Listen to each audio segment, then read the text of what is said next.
Hello there, good morning, and welcome back to our reading of the American Revolution, The Road to Independence. Today we are on Chapter 5, It's War.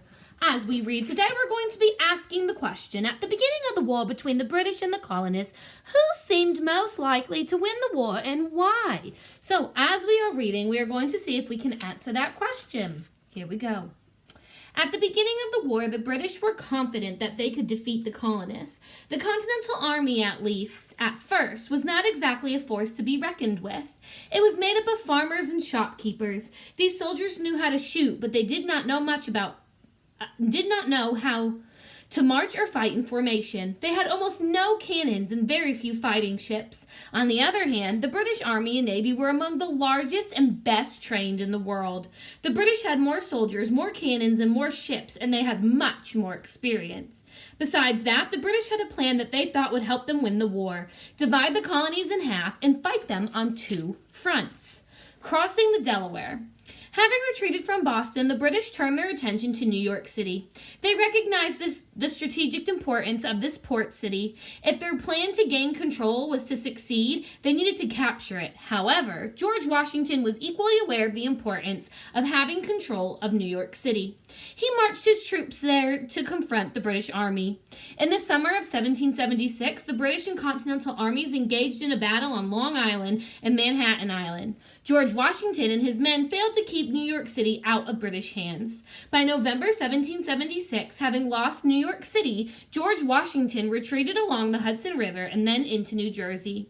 Washington knew his army was not simply as strong as the British Army. If he tried to challenge the British in a major battle, he knew he would lose. He would have to look for opportunities to attack when his enemies were not expecting it. On December 25th, 1776, this is exactly what Washington did. It was Christmas night, and the Hessian troops who were camped in Trenton, New Jersey, had been on round-the-clock alert for over a week. They were exhausted. Finally, they had been allowed to sleep. Because they were not expecting an attack on Christmas night, many were unarmed.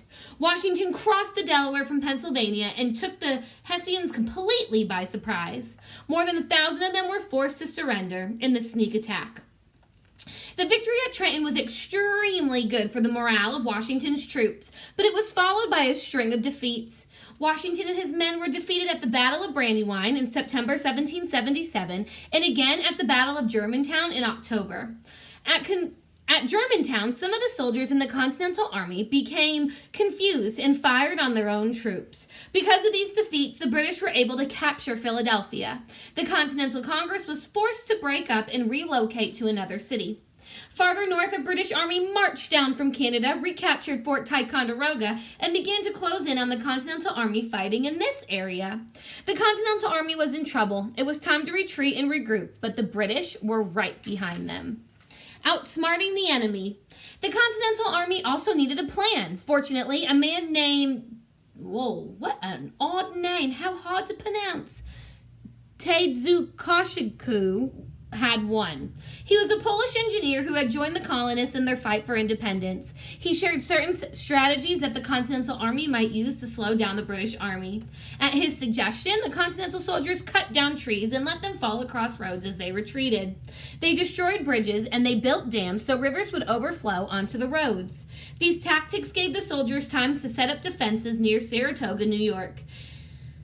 Kay played an important role in that, too. He suggested the best defense spots were to build forts, thus preventing the British from continuing south to Albany. He also taught the Continental soldiers how to build strong defensive walls. In September 1777, the British attacked the forts near Saratoga.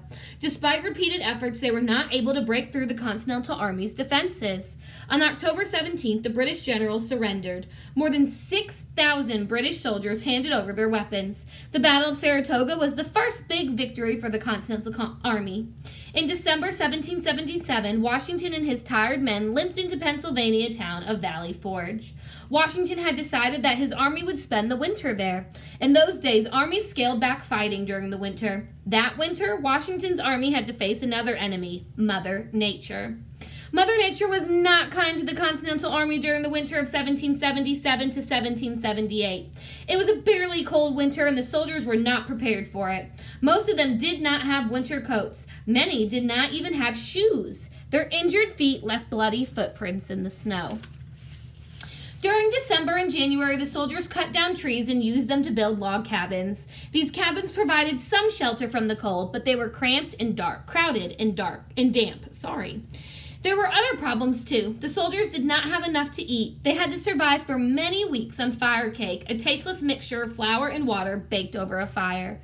Occasionally, they might have a bowl of pepper pot soup, a thin broth made from beef and a handful of peppercorns. Clean drinking water was also in short supply. Many soldiers drank dirty water and got sick. A few died of frostbite or starvation. Many more died as a result of this disease. One Army surgeon, Waldo from Connecticut, kept a diary during this time in Valley Forge. Here's an excerpt from his diary. December 14th, the Army, which has been surprisingly healthy hitherto, now begins to grow sickly from the continued fatigues they have suffered this campaign. I am sick, discontented, and out of humor. Why are we sent here to starve and freeze? George Washington was worried about the state of the Army. On December 23, 1777, he wrote a letter to the Continental Congress explaining that many of his men were in such poor health that they were no longer fit for combat. The situation was so bad, Washington wrote that he worried that his men might have given up and gone home. I am now convinced beyond a doubt that unless some great and capital change suddenly takes place, this army must inevitably be reduced to one or other of these three things: starve, dissolve, or disperse. We have no less than 2,898 men now in camp, unfit for duty because they are barefoot and otherwise naked. As the new year dawned in 1778, things looked bleak for George Washington and the Continental Army. However, the tide was beginning to turn in their favor. And that is where we're going to stop today. How interesting, the tide is going to turn. So they started out having very bad luck, so maybe the tide will turn to positive. Tomorrow, meet me back here for Chapter 6. Don't forget to go to your Google Classroom and work on your assignment. Any questions, email your teacher. I hope you have a great Monday, and I will see you back tomorrow. Ta-ta!